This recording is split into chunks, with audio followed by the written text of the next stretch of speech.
Bienvenue, aujourd'hui on se penche sur des documents qui parlent du scan de port. C'est une technique vraiment centrale en cybersécurité. Les textes expliquent comment les auditeurs en sécurité, les fameux pen testers, utilisent ça pour sonder les réseaux. C'est un peu comme vérifier les portes d'une forteresse numérique, voir ce qui est ouvert, fermé, gardé. Mais avant d'aller plus loin, c'est quoi au juste un port réseau? Les sources, elles, les décrivent comme des points d'arrivée logiques pour les communications. Imaginez un peu des quais numérotés sur un serveur, chaque port pour un type de données différent, quoi. Notre but aujourd'hui, décortiquer ce que scanner veut dire, comprendre les différents états d'un port et regarder les méthodes de scan les plus courantes décrites pour nos sources. Absolument. Et justement, quand on scanne un port, les documents mettent en avant trois états principaux. D'abord, l'état ouvert. Ça veut dire que l'appareil écoute activement sur ce port-là et il est prêt à établir une connexion. D'accord, ouvert, c'est la porte est grande ouverte. C'est ça. Ensuite, on a l'état fermé. Là, l'appareil reçoit bien la demande, mais il n'y a pas de service qui tourne sur ce port précis. Donc il répond pour dire « Non, ici c'est fermé ». Souvent avec un paquet spécial, un RST, qui signifie reset ou refus. Ok, donc il est là, mais il refuse l'entrée sur ce port. Exactement. Et le troisième état, c'est filtrer. Là, c'est souvent un pare-feu ou un autre système de filtrage qui bloque notre sonde. Du coup, le scanner, il ne peut pas savoir si le port derrière ce filtre est ouvert ou fermé. Les sources précisent que bien souvent, on ne reçoit simplement aucune réponse. Ah oui, filtrer, ça veut dire qu'on est un peu dans le brouillard, on ne sait pas ce qu'il y a derrière le mur du pare-feu, c'est ça? C'est tout à fait ça. L'information est bloquée. Et pour faire ces scans, l'outil qui revient souvent dans les documents, c'est Nmap, Network Mapper. Le but est donc de découvrir quels services, quelles applications tournent sur une machine cible en testant l'état de ses ports. Précisément.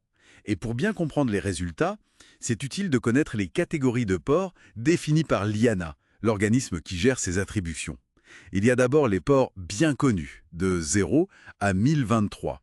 Ceux-là sont réservés aux services standards. HTTP sur le port 80, SSH sur le 22, DNS sur le 53. En gros, les services essentiels quasi officiels. La section VIP, comme disait une source. Oui, on peut voir ça comme ça. Après, on a les ports enregistrés de 1024 à 90 151. Eux, ils sont pour des applications plus spécifiques qui ont fait une demande d'enregistrement. Et enfin, les ports dynamiques ou privés de 49 152 jusqu'à 65 555. Ceux-là sont utilisables plus librement, souvent pour des connexions temporaires. Connaître ces plages, ça aide à interpréter ce qu'on trouve. C'est clair. Bon, maintenant, les méthodes de scan elles-mêmes, hein. Les documents en décrivent plusieurs. La plus simple, c'est le scan ping, non? Oui, le plus basique. On envoie une requête Echo ICMP, un type de message réseau pour le contrôle. Si l'appareil répond, on sait qu'il est actif, qu'il est en ligne. Rapide, mais j'imagine assez facile à détecter et à bloquer. Tout à fait. Très visible, et beaucoup de systèmes bloquent ces requêtes ICMP par défaut. Une source mentionnait que c'est pratique pour un administrateur réseau qui veut juste vérifier si ses serveurs sont allumés avant une maintenance, par exemple. D'accord. Et le scan SNN, alors? Dit semi-ouvert. Ça a l'air plus subtil. Oui, beaucoup plus. L'astuce, c'est qu'on initie la connexion TCP avec le premier paquet, le SIN. Mais on ne complète pas la fameuse poignée de main en 3 temps. Si la cible répond avec un paquet SNAK, on sait que le port est ouvert et à l'écoute. Mais comme on n'envoie jamais le dernier paquet ACK, la connexion complète n'est pas établie. Ah, je vois. Et l'avantage, c'est que ça laisse moins de traces.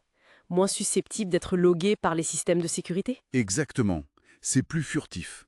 Utile pour évaluer discrètement les services ou même tester comment un pare-feu réagit sans déclencher trop d'alertes. L'éclaireur silencieux, en quelque sorte. Et à l'inverse, il y a le scan TCP Connect. Oui, lui, c'est la méthode directe. Il effectue la poignée de main TCP complète, SIN envoyé, SIN ACK reçu, ACK envoyé. C'est très fiable pour savoir si un service est non seulement ouvert, mais aussi prêt à accepter des connexions. Par contre, Beaucoup plus bruyant, j'imagine. Facilement détectable. voilà, c'est le prix de la fiabilité. Et si le port est fermé, la cible répondra avec ce fameux paquet RST dont on parlait. Et pour UDP? Les documents en poil aussi. Comme UDP est un protocole sans connexion, ça doit être différent à scanner. Oui, c'est plus délicat. On envoie un paquet UDP, souvent vide, l'interprétation dépend de la réponse, ou de l'absence de réponse. Si on n'a aucune réponse, ça peut vouloir dire que le port est ouvert, ou alors qu'il est filtré. UDP n'exige pas d'accusé de réception, donc l'absence de réponse est ambiguë. Si on reçoit un message ICMP spécifique, port inaccessible, alors là on sait qu'il est fermé. D'autres erreurs ICMP peuvent indiquer qu'il est filtré.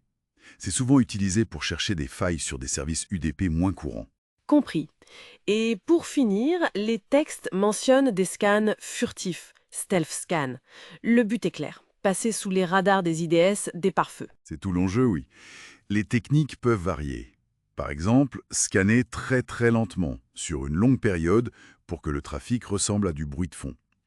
Ou alors, utiliser des intervalles de temps complètement aléatoires entre les paquets pour ne pas créer de schéma reconnaissable. C'est une vraie course-poursuite technologique. Fascinant ce jeu du chat et de la souris. En résumé, ce que les sources nous montrent bien, c'est que le scan de port, c'est vraiment une étape fondamentale de l'audit de sécurité. Il s'agit de déterminer l'état ouvert, fermé, filtré, des points d'entrée potentiels d'une machine. Et pour ça, on a toute une palette de techniques. Ping, SIN, TCP Connect, UDP et les méthodes furtives.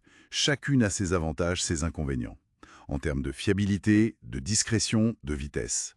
Et connaître les plages de port IANA, c'est essentiel pour donner du sens aux résultats. C'est très clair. Et ce qui est intéressant, c'est cette notion de scan furtif, conçu spécifiquement pour être lent, irrégulier, pour échapper à la détection.